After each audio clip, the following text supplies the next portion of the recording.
अगर आपकी कोलेस्ट्रॉल की रिपोर्ट में एचडीएल लिखा है, एलडीएल लिखा है, टोटल कोलेस्ट्रॉल की वैल्यू दी हुई है या नॉन एचडीएल कोलेस्ट्रॉल की वैल्यू दी हुई है और आपको समझ नहीं आ रहा कि कौन सी वैल्यू कितनी इंपॉर्टेंट है, कौन सा अच्छा कोलेस्ट्रॉल है और कौन सा बुरा कोलेस्ट्रॉल है, तो ये वीडियो आपके लिए है, क्योंकि अगले चंद मिनटों में आप समझ जाएंगे कि कौन सा अच्छा कोलेस्ट्रॉल है और कौन सा बुरा कोलेस्ट्रॉल है और आप अपनी लिपिड प्रोफाइल की रिपोर्ट खुद इंटरप्रेट कर सकेंगे। सबसे पहले हम बात करते हैं टोटल कोलेस्ट्रॉल की।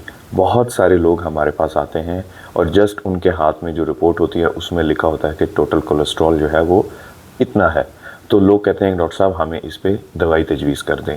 जबकि टोटल कोलेस्ट्रॉल के बारे में आपको मैं बताता चलूँ, ये एक ओवरऑल आपको बॉडी में कोलेस्ट्रॉल का लेवल बताता है जिसका दिल की शरीयानों की बीमारी से कोई ख़ास लेना देना नहीं है।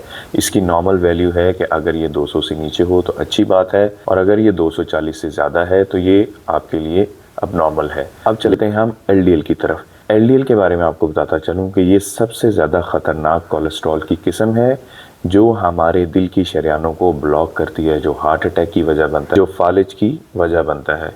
ये इसकी मिसाल अगर मैं आपको समझाऊं, जैसे हमारे घर में पाइप्स होते हैं लोहे के और उसके अंदर जंग लग जाता है और वो पाइप को ब्लॉक कर देता है, बिल्कुल इसी तरह ये जो एलडीएल कोलेस्ट्रॉल है ये ख़तरनाक कोलेस्ट्रॉल है। ये हमारी दिल की शरीयानों के अंदर जम के दिल की शरीयानों को ब्लॉक कर देता है, जिसकी वजह से मरीज़ को हार्ट अटैक और फालिज जैसे ख़तरात लाहक हो सकते हैं।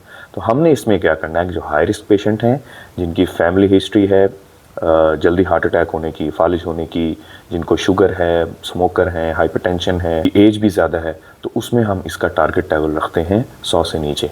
लेकिन अगर मरीज़ को ज़िंदगी में कभी भी एक दफ़ा हार्ट अटैक हुआ हुआ है या फालिज हुआ हुआ है, दिल की शरीयान या दिमाग की शरीयान बंद हुई हुई है, तो उसमें फिर हमारा टारगेट लेवल जो अकॉर्डिंग टू न्यू गाइडलाइंस हैं, जदीद तहकीक है, उसके मुताबिक इसका टारगेट लेवल 55 से नीचे होना चाहिए। अब हम चलते हैं हमारा तीसरा पैरामीटर जो कि एचडीएल है, जिसको एक अच्छा कोलेस्ट्रॉल भी कहते हैं। ये हमारे जिस्म से तमाम एक्स्ट्रा कोलेस्ट्रॉल को उठाता है और जिगर की तरफ लेकर आता है ताकि इसको क्लियर किया जा सके। तो इस अच्छे कोलेस्ट्रॉल की हमारी जिस्म में जो वैल्यू है, मर्दों में 40 से ज़्यादा होना चाहिए, औरतों में 50 से ज़्यादा होना चाहिए। अगर किसी का 60 से भी ज़्यादा है तो बहुत अच्छी बात है। लेकिन इसके बारे में बताता चलूँ कि ये अगर आप वॉक करते हैं, एक्सरसाइज करते हैं, तो आपका एचडीएल इंप्रूव करता है। लास्ट में ट्राइग्लिसराइड के बारे में आपको बताता चलूँ कि ये चर्बी की एक किस्म है जो हमारी बॉडी में कोल्ड ड्रिंक्स लेने से, मीठा खाने से, सॉफ्ट ड्रिंक्स पीने से और जो डायबिटिक पेशेंट्स हैं और जो अल्कोहल लेते हैं उनमें इसकी मिकदार ज़्यादा होती है।